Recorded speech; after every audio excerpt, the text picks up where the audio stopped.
চলমান সংকটে চাঁপাইনবাবগঞ্জের আম চাষি ও ব্যবসায়ীদের ১০০ কোটি টাকার ক্ষতি হয়েছে। সংশ্লিষ্টরা বলছেন, জেলা থেকে আম পাঠাতে না পারা, পচে নষ্ট হওয়া ও কম দামে বিক্রি হওয়ার কারণেই এই লোকসান। কৃষি বিভাগ বলছে, এখনও গাছে ৪০% আম রয়েছে, তাই ক্ষতি পুষিয়ে উঠতে পারবেন চাষিরা।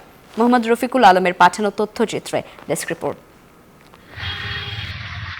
আন্দোলন, সহিংসতা, কারফিউয়ে 10 দিন দেশের বিভিন্ন বাজারে আম পাঠাতে পারেননি চাঁপাইনবাবগঞ্জের চাষি ও ব্যবসায়ীরা। এতে আম পেকে নষ্ট হয়েছে বাগানে।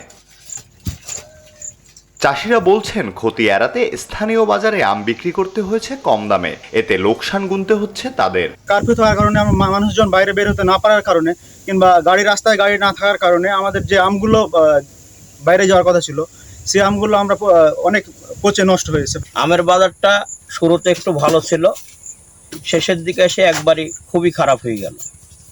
তা আবার বেশি খারাপ হয়ে পড়লাম যে কি কয়েকদিন আগে অবরোধ, গ্রামে একটা কি জানি দ্বন্দ্ব হলো। আমরা আমের দাম খুবই খারাপ পাচ্ছি। যারা বাগানে কাজ করতেছে তাদেরকে বেতন দেওয়ার মতো আমরা একরকম টাকা পাচ্ছি না।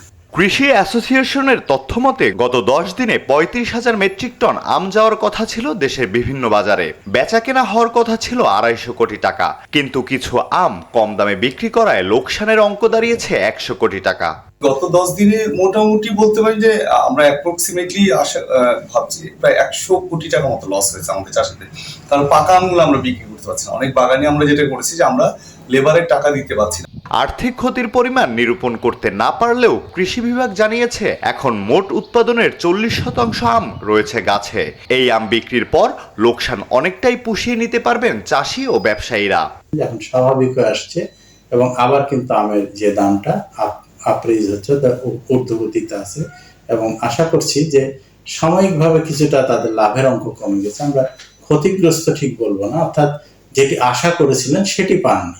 এবার চাঁপাইনবাবগঞ্জে ৩৭,৬০৪ হেক্টর আম বাগানে প্রায় ৩ লাখ মেট্রিক টন আম উৎপাদনের লক্ষ্যমাত্রা নির্ধারণ করেছে কৃষি বিভাগ।